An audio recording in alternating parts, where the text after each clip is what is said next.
Hi അസ്സലാമു അലൈക്കും. എല്ലാവർക്കും പുതിയൊരു വീഡിയോയിലേക്ക് സ്വാഗതം. അപ്പോൾ ഇന്ന് വന്നിട്ടൊരു ഹലുവയുടെ റെസിപ്പി ആയിട്ടാട്ടോ. കഞ്ഞിവെള്ളം കൊണ്ടുള്ള ഒരു ഹലുവയാണ്. കഞ്ഞിവെള്ളം മാത്രമല്ല, കോൺഫ്ലവറിൻ്റെ പൊടി, പിന്നെ നമ്മൾ കുറച്ച് കാഷ്യൂനട്ട് ഇതൊക്കെ ഇട്ടിട്ടുണ്ട്, മുന്തിരി, വെളുത്തുള്ളി, അങ്ങനത്തെ സാധനങ്ങൾ, കുറച്ച് സാധനങ്ങൾ ഇട്ടിട്ട് നമുക്ക് എങ്ങനെ പെട്ടെന്നൊരു ഹലുവ ഉണ്ടാക്കാൻ നോക്കാം കേട്ടോ. അപ്പോൾ അതിന് നല്ല കട്ടിയുള്ള കഞ്ഞിവെള്ളം തന്നെ വേണം കേട്ടോ. നമ്മൾ മുകൾ ഭാഗം ഒഴിവാക്കിയിട്ട് കഞ്ഞിവെള്ളത്തിൻ്റെ അടിഭാഗം മാത്രം എടുക്കുക. 1.5 ലിറ്റർ കഞ്ഞിവെള്ളമാണ് ഞാൻ എടുത്തിട്ടുള്ളത്. അപ്പോൾ 1.5 ലിറ്റർ കൊണ്ട് നമുക്ക് അധികമൊന്നും ഉണ്ടാവില്ല കേട്ടോ, ഹലുവ കുറച്ചേ ഉണ്ടാവുള്ളൂ. അപ്പോൾ നിങ്ങൾ അതിനനുസരിച്ചിട്ടുള്ള കഞ്ഞിവെള്ളമൊക്കെ എടുക്കുക. പിന്നെ ഞാൻ അതിലേക്ക് ഇടുന്നത് ബീട്രൂട്ട് കേട്ടോ, ഒരു കളറിന് വേണ്ടിയിട്ടാണ്. പക്ഷെ അധികം കളറൊന്നും ഉണ്ടാവില്ല, ഒരു കളർ മാറും, അത്രയേ ഉള്ളൂ ഉണ്ടാവുള്ളൂ കേട്ടോ. ബീട്രൂട്ട് ഇട്ടിട്ട് നമുക്ക് നന്നായിട്ടൊന്നത് ആ ബീട്രൂട്ട് വേവുന്നത് വരെ നമുക്കത് അതിൽ തന്നെ ഇട്ടണം കേട്ടോ. അത്രയും തിളപ്പിച്ചെടുക്കണം കഞ്ഞിവെള്ളം. കണ്ടപ്പോൾ കുറച്ചൊക്കെ കഞ്ഞിവെള്ളത്തിൻ്റെ കളറൊക്കെ മാറി വന്നിട്ടുണ്ട്. അപ്പോൾ ബീട്രൂട്ട് നന്നായിട്ട് വെന്തിട്ടുണ്ട് കേട്ടോ. അപ്പോൾ ആ കളറൊക്കെ അതിൽ ഇറങ്ങിയിട്ടുണ്ട്. അതുകൊണ്ട് ഞാനത് കോരി മാറ്റി വെക്കുന്നുണ്ട്. പിന്നെ ഇതിലേക്ക് വേണ്ടത് നമ്മൾ ആ കോൺഫ്ലവറിൻ്റെ പൊടി കുറച്ച് വെള്ളത്തിൽ നന്നായിട്ട് കട്ട കൂടാതെ കലക്കിയിട്ടുള്ളത് ഒഴിച്ചു കൊടുക്കുക.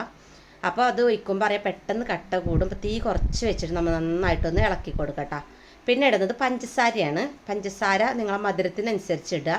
ഞാനൊരു കപ്പ് പഞ്ചസാര അങ്ങനെ ഇട്ടിട്ടുണ്ട്. പിന്നെ ഏലക്കായ പഞ്ചസാരയും കൂടെ പൊടിച്ചിട്ടിട്ടുണ്ട് കേട്ടോ. അപ്പോൾ ഏലക്കായപ്പൊടി ഉണ്ടെങ്കിൽ അതങ്ങനെ ഇടാം. അപ്പോൾ എൻ്റെ കയ്യിലില്ലാത്തതുകൊണ്ട് പഞ്ചസാരയിൽ കൂട്ടിയിട്ട് പൊടിച്ചതാണ്.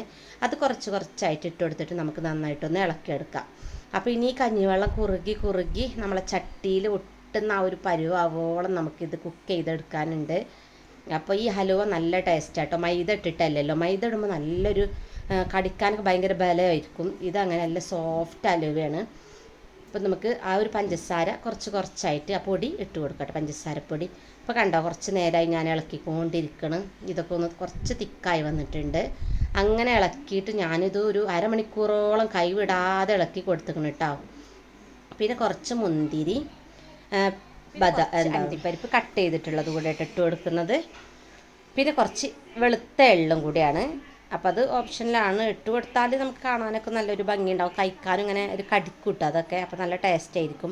പിന്നെ ബദാം, പിസ്ത നിങ്ങളെ കയ്യിൽ അതൊക്കെ ഉണ്ടെങ്കിൽ അതൊക്കെ കട്ട് ചെയ്തിട്ട് ഇട്ട് കൊടുക്കാം. അപ്പം എൻ്റെ കയ്യിലില്ലാത്തതുകൊണ്ട് ഞാൻ ഇത്രയും സാധനങ്ങൾ ഇട്ടെടുത്തേ. പിന്നെ ഒരു ടേബിൾ സ്പൂൺ നിറയെ നെയ്യ് ഇട്ട് കൊടുത്തിട്ടുണ്ട് കേട്ടോ. അപ്പോൾ ഈ നെയ്യ് കൂടി ഇടുമ്പോഴാണ് ഒന്നുകൂടെ കുറുകി വരിക. പിന്നെ കുറച്ച് സമയം ഞാനൊന്നുകൂടെ ഇളക്കി കൊടുത്ത ശേഷം ഒരു 1/2 ടേബിൾ സ്പൂൺ കൂടെ ഇട്ടിട്ടുണ്ട്. പിന്നെ കുറുകുന്നതിനനുസരിച്ച് നമുക്ക് കുറച്ച് ഇട്ട് കൊടുക്കാം കേട്ടോ. നെയ്യ് അത്രയ്ക്ക് ഇഷ്ടമില്ലാത്തപോലെ അധികം ഇട്ട് കൊടുക്കണ്ട. പക്ഷേ നെയ്യ് കൂടെ ഇടുമ്പോഴാണ് നമുക്ക് പെട്ടെന്ന് ചട്ടിയിൽ നിന്നൊക്കെ ഒന്ന് കിട്ടുക കേട്ടോ. ഇപ്പോൾ കണ്ടോ, ഞാനൊരു അരമണിക്കൂറോളം ഇങ്ങനെ ഇളക്കി കൊടുത്തിരുന്നിട്ടുണ്ട് കേട്ടോ. 3/4 മണിക്കൂറാണ് ഫുള്ള് നമുക്ക് സമയം എടുത്തിട്ടുണ്ടായിരുന്നത്. ഇപ്പോൾ കണ്ട ചട്ടിയിൽ നിന്നൊക്കെ ഒട്ടി വരുന്ന ആ പരുവാകുമ്പോൾ നിർത്താം കേട്ടോ. പിന്നെ ഒരു പാത്രത്തിലേക്ക് ഞാൻ അണ്ടിപ്പരിപ്പും എള്ളും നെയ്യ് പരത്തിയിട്ടുള്ള പാത്രമാണ് കേട്ടോ, അതിക്ക് ഇട്ട് കൊടുത്തിട്ടുണ്ട്. അപ്പോൾ നമുക്ക് ഇതും കൂടെ അതിൽക്കൊന്നാക്കിയിട്ട് ഒന്ന് പരത്തി കൊടുക്കാം കേട്ടോ. അപ്പം ഇങ്ങനെ ഫുൾ എല്ലാ ഭാഗത്തും ആവുന്ന ഒരു ഇതിൽ പരത്തി കൊടുക്കാം. അപ്പോൾ നെയ്യ് പുരട്ടണം പാത്രത്തിൽ, ഇല്ലെങ്കിൽ നമുക്കത് വിട്ടു പോരൂല. ഇനി ഇത് നമുക്കൊരു കുറച്ച് സമയം ഫ്രിഡ്ജിലൊന്നും വെക്കേണ്ട ആവശ്യമില്ല, പുറത്ത് തന്നെ വെക്കട്ടോ. ആ ഒരു ചൂടൊക്കെ ഒന്ന് മാറുന്നത് വരെ ഒന്ന് വെയിറ്റ് ചെയ്യാം കേട്ടോ. അപ്പോൾ ചൂടൊക്കെ നന്നായിട്ട് മാറിയിട്ടുണ്ട്. ഒരു 10 മിനിറ്റ് ആകുമ്പോൾ തന്നെ ആ ചൂടും കാര്യമൊക്കെ പോയിട്ട് നല്ല റെഡി ആയി കിട്ടിയിട്ടുണ്ട് കേട്ടോ. അപ്പോൾ അത് നമുക്ക് എല്ലാ ഭാഗവും ഒന്ന് ഇതാക്കിയിട്ട് ഒരു പാത്രത്തിലേക്ക് ഞാൻ കമഴ്ത്തി കൊടുത്തിട്ടുണ്ട്. ഇത് കട്ട് ചെയ്തിട്ട് കണ്ടോ, നല്ല അടിപൊളി, നല്ല ടേസ്റ്റ് കേട്ടോ കഴിക്കാൻ. അപ്പോൾ ഇത്ര ഒരു ഇതിലാണ് കിട്ടിയിട്ടുള്ളത്. അപ്പോൾ നമ്മൾ കുറച്ച് വലിയ പാത്രം ആവുകൊണ്ടാണ് ഇങ്ങനെ കിട്ടിയിട്ടുള്ളത്. ചെറിയ പാത്രത്തിലിട്ടിട്ട് നിങ്ങൾ തണുക്കാൻ വെക്കുകയാണെങ്കിൽ നല്ല കട്ടിക്ക് കിട്ടും കേട്ടോ. ചെറിയൊരു പാത്രത്തിലേക്കാണ് നമ്മളിത് ആക്കി വെച്ചിട്ടുണ്ടെങ്കിൽ കുറച്ചുകൂടെ ഒന്ന് കട്ടിയിൽ കിട്ടും കേട്ടോ. പക്ഷെ ടേസ്റ്റ് നല്ല പൊള്ളി ടേസ്റ്റ് ആട്ടോ. കഞ്ഞിവെള്ളം വെച്ചൊക്കെ നമുക്ക് ഇങ്ങനെ ചെയ്യാൻ പറ്റുമോ എന്നുള്ളത് തന്നെ ഒരു ഇതാണ്. ഞാനിത് കുറേ പ്രാവശ്യം ചെയ്തിട്ടുള്ളത് കൊണ്ടാണ് എനിക്കൊരു 3/4 മണിക്കൂർ. ഫസ്റ്റ് ചെയ്യുന്ന ആളുകൾക്കൊക്കെ 1 മണിക്കൂറിലേറൊക്കെ എടുക്കും കേട്ടോ, കാരണം അതൊന്ന് കുറുകി വരണമല്ലോ. അപ്പോൾ എല്ലാവരും ട്രൈ ചെയ്ത് നോക്കാം കേട്ടോ. നല്ല ടേസ്റ്റാണ് കഴിക്കാൻ. അപ്പോൾ നമുക്ക് വേറൊരു വീഡിയോയുമായിട്ട് വീണ്ടും കാണാം. ബായ്.